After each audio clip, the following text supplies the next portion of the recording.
मत्ती की किताब उसकी 22 अध्याय।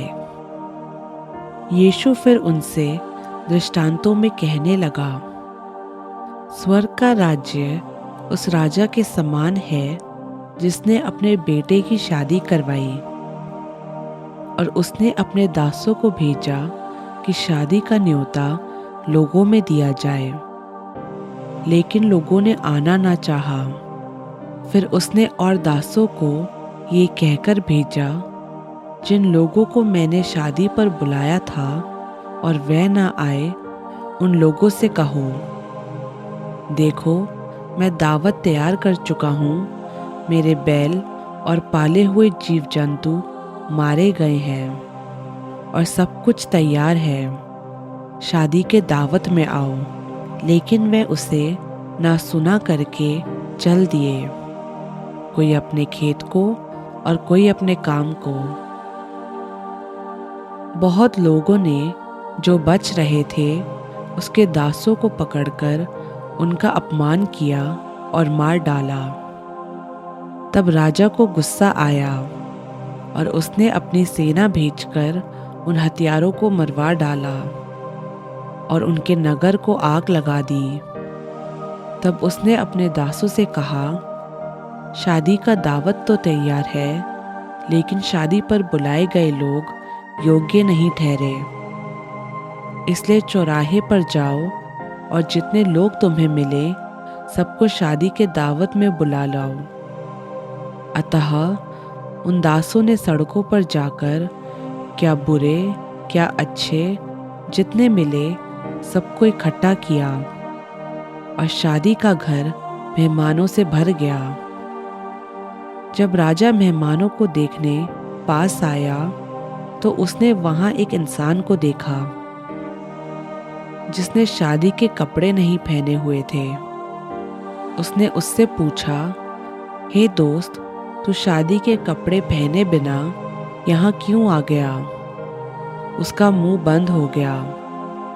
तब राजा ने सेवकों से कहा, इसके हाथ पांव बांधकर उसे बाहर अंधेरे में डाल दो, वहां रोना और दांत पीसना होगा, क्योंकि बुलाए हुए तो बहुत हैं, लेकिन चुने हुए थोड़े हैं। तब फरीसियों ने जाकर आपस में विचार किया कि उसको किस प्रकार बातों में फंसाएं। अतः उन्होंने अपने चेलों को हेरोदिया के साथ उसके पास ये कहने को भेजा, हे गुरु, हम जानते हैं कि तू सच्चा है और परमेश्वर का रास्ता सच्चाई से सिखाता है और किसी की चिंता नहीं करता, क्योंकि तू इंसानों का मुंह देखकर बातें नहीं करता। इसलिए हमें बता, तू क्या सोचता है? राजा कैसर को कर देना सही है कि नहीं? यीशु ने उनकी शैतानी जानकर कहा, हे धोखेबाजों, मुझे क्यों जांचते हो? कर का सिक्का मुझे दिखाओ। तब वे उसके पास एक दिनार ले आए। उसने उनसे पूछा, ये छाप और नाम किसका है? उन्होंने उससे कहा, राजा कैसर का। तब यीशु ने उनसे कहा, जो राजा कैसर का है वह राजा कैसर को, और जो परमेश्वर का है वह परमेश्वर को दो। ये सुनकर उन्होंने हैरानी की और उसे छोड़कर चले गए।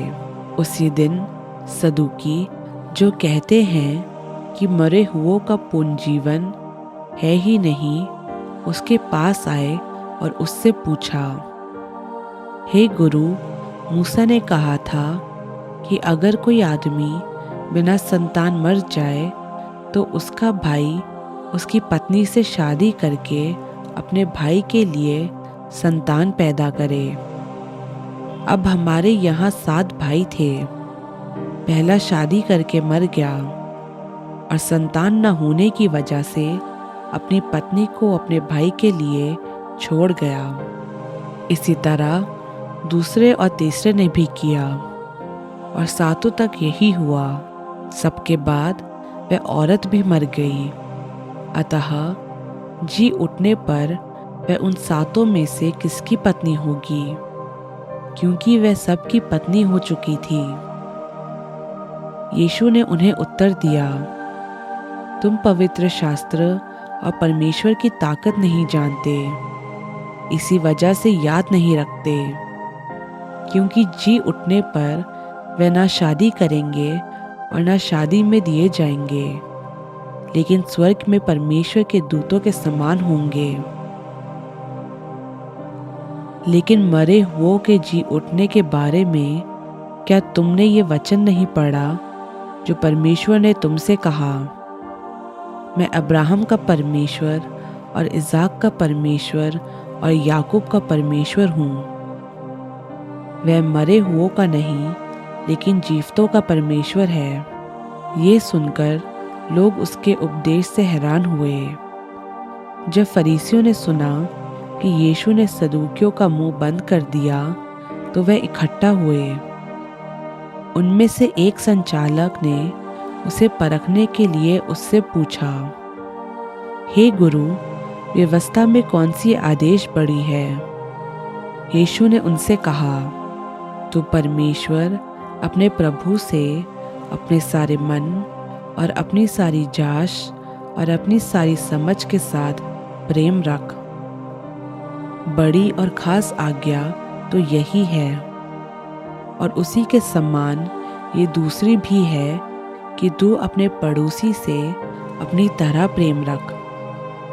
यही दो आज्ञाएं सारी व्यवस्था और भविष्यवक्ताओं की बुनियाद है। जब फरीसी इकट्ठा थे तो यीशु ने उनसे पूछा, मसीह के बारे में तुम क्या सोचते हो? वह किसका बेटा है? उन्होंने उससे कहा, दाऊद का। यीशु ने उनसे पूछा, तो दाऊद आत्मा में होकर उसे प्रभु क्यों नहीं कहता? प्रभु ने मेरे प्रभु से कहा, मेरे दाहिने बैठ, जब तक कि मैं तेरे दुश्मनों को तेरे पाँव के नीचे ना कर दूं। भला जब दाऊद उसे प्रभु कहता है तो वह उसका बेटा कैसे ठहरा? इसके उत्तर में कोई भी एक बात ना कह सका। उस दिन से किसी को फिर उससे कुछ पूछने की हिम्मत ना हुई।